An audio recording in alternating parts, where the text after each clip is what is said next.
Ecco, quest'anno di lavoro, la cosa che mi rende molto felice è che mi sono impegnato tanto, questo ve lo devo dire, ho lavorato tantissimo per ottenere questo risultato, ma sono felice perché ci sono riuscito e chiaramente non ci siamo fermati qui, questo è l'inizio di questo capitolo, la prima tappa, continueremo a lavorare per il progetto, quindi oggi non è la chiusura del progetto, ci tenevo a dirlo.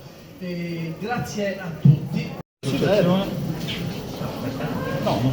Ho detto tutti. Filmate dove volete. Dimmi tu. Dove volete. Dobbiamo filmare tutti. Primario.